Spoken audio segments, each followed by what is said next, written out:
Well, the people with me on stage right now are all transgender kids who want others to know it is possible to transition socially with love and support and acceptance within a family and a community. Please welcome 16-year-old Nicole, 12-year-old Daniel, 14-year-old Gia, 15-year-old Landon, and 13-year-old Stella. Their parents are also here. Morning, everyone. Morning. Also joining me in our special audience is Gira Goldstein, who's a transgender woman who is the co-founder, along with Jen Grosslandler, who you just met, of the GenderCool project, a new movement that is being launched today. We're going to tell you all about it, and it's actually really important. So, all right, welcome to you all. Everybody nervous? Everyone sufficiently nervous? Okay. Yes. Yeah. Stop. No. Don't. All right, so I want to start with you, Daniel, because I love the Oscar Wilde quote. Oh, yes. That you tell people. Just to sum up your experience, what is it? Be yourself. Everybody else is already taken. So, yeah. And what does that quote. mean to you? What has that meant to you through this process? Basically, to just be who you are, because everyone else is already taken. You can't be I can't be Landon. Mm-hmm. I'm me. So. Stell, I know you say you knew from a very young age. You understood that you were a girl. So how? Like, what told you that? Well, it really started when I was 2. I have some friends who live down in Portland, and they, like one of my friends had a Tinkerbell dress, and I loved it so much, and so I just took it home and then played with it so often, because, yes, I was a fairy fan. And so then I came out age 9, so. Wow. Gia, is it true that you actually wrote a letter the day before 8th grade, that you wrote a letter to all of your fellow students informing them of this? Yeah, that is true. I felt like that writing a letter, it gave me more confidence on the first day of school, just so like everybody knew what was going on like beforehand, instead of just like coming out and like surprising so many people. What did you write? I just like wrote how I've been feeling for like my whole entire life, like that, like this is who I really am. Mm-hmm. And how did they respond? I got only positive messages. Everyone was very supportive. That's unbelievable, right? Because I think a lot of people out there would be like, oh no, they're going to get bullied. A lot of parents would worry about that. I mean, I think it's a testament to your community. And I know a lot of you have had the same experience, that you've been so well supported. How much has that meant to you? Nicole, I'll ask you to feel supported in the process. Yeah, you know, to be supported in this process, like my father, I haven't seen him in 4 years because of my transition. And, you know, it really hurts that he's not here, but, you know, I'm living life and I have support. And, you know, one of the sad things is luckily the 5 of us, we have support. Many of us don't in this community, and many don't feel safe. And that shouldn't be that way, because everybody should be free to be themselves and live their lives as who they are, so they don't have to worry about discrimination. And that starts with all of us working on this movement and not showing all of the sad stories, and showing how amazing trans people are, and not just focusing on the trans piece. We are so much more than just trans people. I want to tell the audience that our kids today are from different areas of the country. It's not like everybody's from one community. We've gathered folks together from everywhere, just to sort of make the point that this is happening to kids everywhere who are looking for love and acceptance, and just to live their lives according to who they are.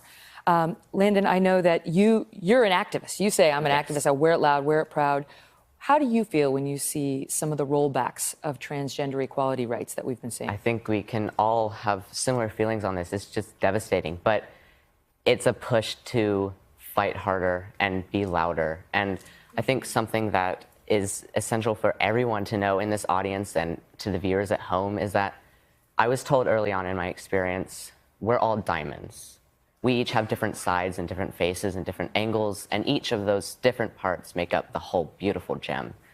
One of that part is being transgender for us, but that is not the entire diamond. We are singers, photographers, athletes, politicians, musicians, and that's what makes us beautiful, not being trans, that's not the only thing that makes us that diamond. We're so much more. We're not. In fact, you don't want all the focus on that. I mean, you're here today talking about it because we're talking about it, but in your real lives, this isn't the focus of your existence. This is you're just out there living your lives. And one of the reasons that Gira is here, she's a nationally recognized expert on this topic, and she and Jenna have started this group. Tell us, Gira, what the purpose of the group is. So thank you for having us.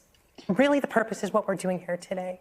It's sharing stories, sharing experiences, allowing people to see what and who we are talking about when we're talking about transgender people. And as Landon said, this is a topic about people.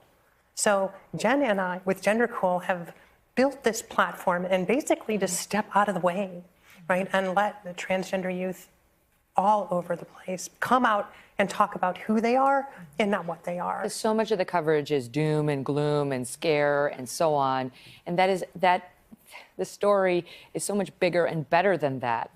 There are some stories that are dark and upsetting, but it's so much more complex and rich and potentially awesome than that, truly. That's the truth.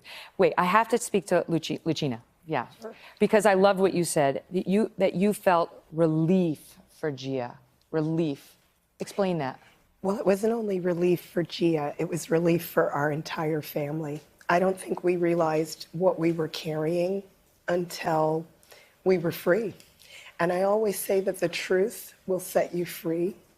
And if you stand in your truth, no one can take that from you. So to send that letter out to the entire middle school community and get nothing but love and support back was incredible.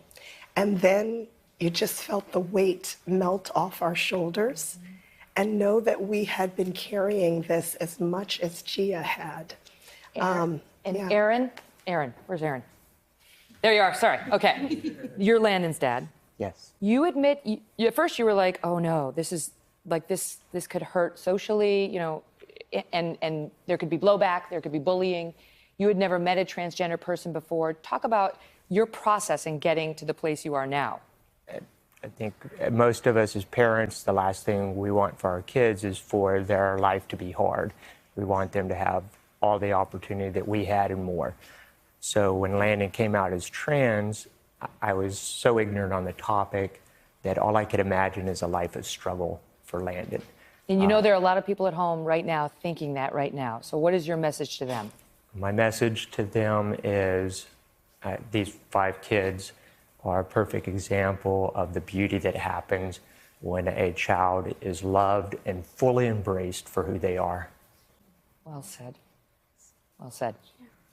Thank you all for sharing your stories. It's an honor to know you. We'll be right back. Hello, Today fans. Thanks for checking out our YouTube channel. Subscribe by clicking that button down there and click on any of the videos over here to watch the latest interviews, show highlights, and digital exclusives.